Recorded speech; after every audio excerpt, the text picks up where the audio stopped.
Greetings, boils and ghouls. Welcome back to Midnight Movie Massacre. So we got another Swoop special for you guys today. This is going to cover everything I received in the month of March. This almost didn't go down. I almost came out of the month with like a literal handful of shit. My girl Jessica actually amassed this lot for me over the course of a couple of months, and I just received it from her last month when I went to visit. So naturally, this entire episode is dedicated to you, baby. Thanks a ton. Without you, this wouldn't have been possible, and I would have probably been moping around just ordering stuff off the internet like I've been doing lately. So without wasting any more time, let's jump into the shit. We have like 86 movies to go through here today, plus the shit that I got from Walmart and some anime that she picked up for me on the side.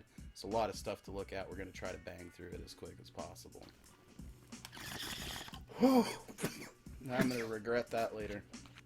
You ever take one of those bong hits where you immediately break out in a cold sweat and you know you're going to be fucked in like 30 minutes? That's pretty much what happens, so I'm going to try to bang through this as soon as possible. First up, we're going to take a look at the Wally World swoops, just get them out the way so that we can jump into that massive haul that Jessica helped me pick up.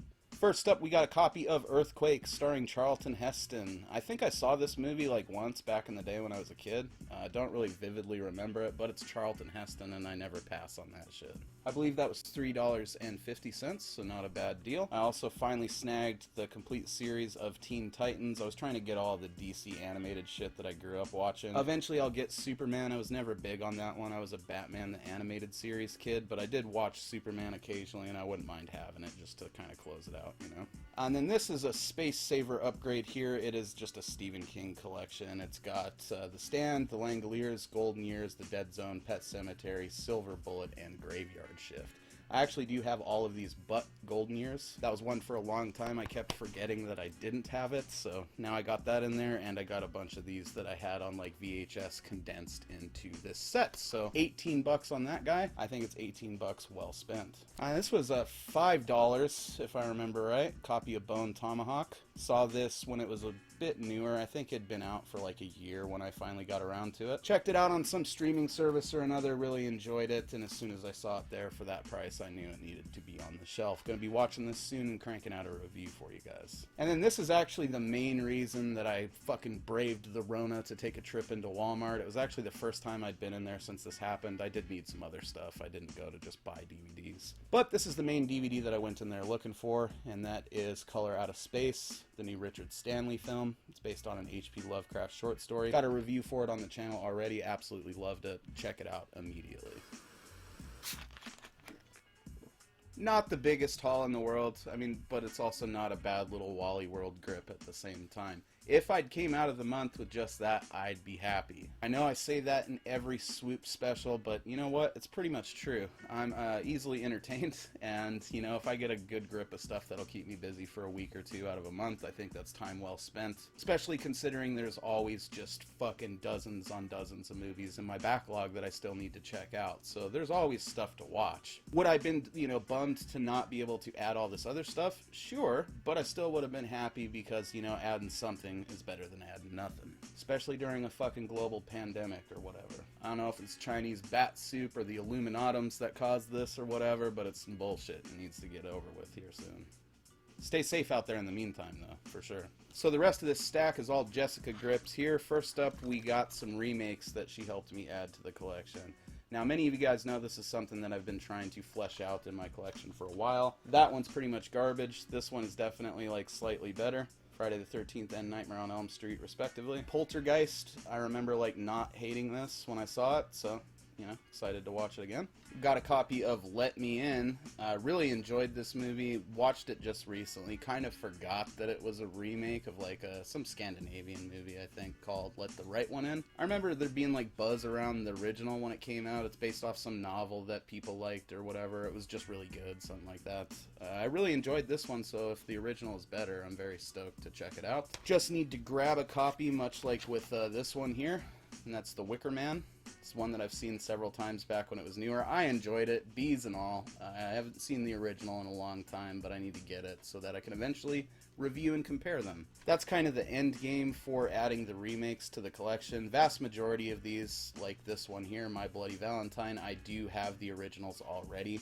once I have all the remakes, I would like to review and compare and do it as like a review series. I think I'm going to call it Remake Rampage or something like that. Should be a good time. And then finally, this is a remake I definitely have some nostalgia for, and that's When a Stranger Calls. Saw this in the theater with my cousin Amanda back in the day, and it's just a cherished memory for me. Not the craziest horror movie on the planet, it's really more of just like a home invasion thriller type thing. It's your classic babysitters at home and there's someone in the house type shit, which is just always fun. But yeah, eventually I would like to do that remake special. I think it's worth watching and comparing. By and large, remakes are almost wholly unnecessary, especially if the original was good. I'm a firm supporter of the idea that they should remake shitty movies instead of good movies so that they can make shitty movies better. I mean, if they have to do remakes at all, they might as well. But I'd be lying if I said a good amount of remakes that have came out weren't pretty fun. You know, Dawn of the Dead is a decent one. I would also give Hills Have Eyes the nod. Let Me In, if the original is like better than that can only make it amazing. And in terms of remakes, that's got to be pretty good. It's gotten pretty decent feedback from people who are fans of the original, so I'm pretty confident that's the case. I also really liked the Evil Dead remake, so that's kind of a short list of ones I've been impressed by up to this point. Cheers, you fucking fine folks are gonna watch the trailer for Earthquake right now. I'm gonna pound some beer, take another bong hit, and we'll be back at you with our next stack of those Jessica Gripz here real soon.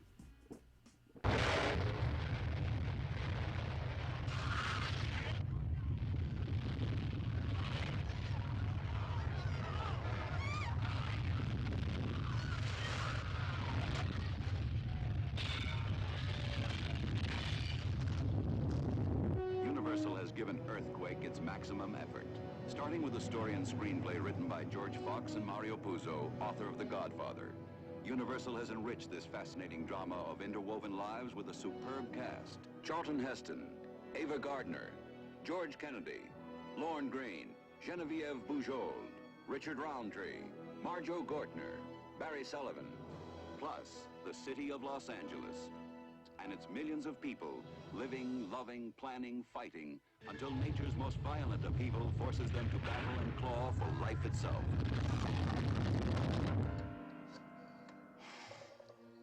Jim, Stuart Graff. She's done it again. Yeah, I think we'll get faster action if you call me. I have to go to Oregon this summer. All summer on a hydroelectric project. Come up there. They indicate another pre-shock, probably before noon today. And if it happens? Then the big one follows in 48 hours. If this dam busts, there won't be nothing between here and Wilshire Boulevard left to burn.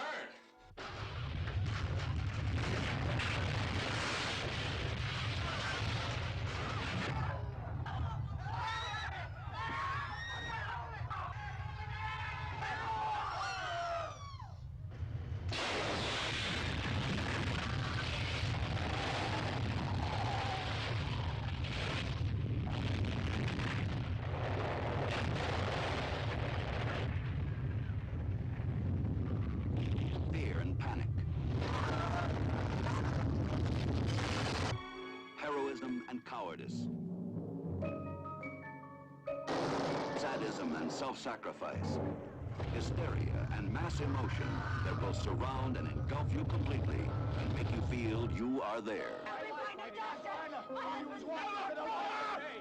you're all gonna have to help yourselves. Help me! Commissioner Boyle need help too. I've got to try and find him. Is she more important than me? Get the hell out of here! He's breaking out!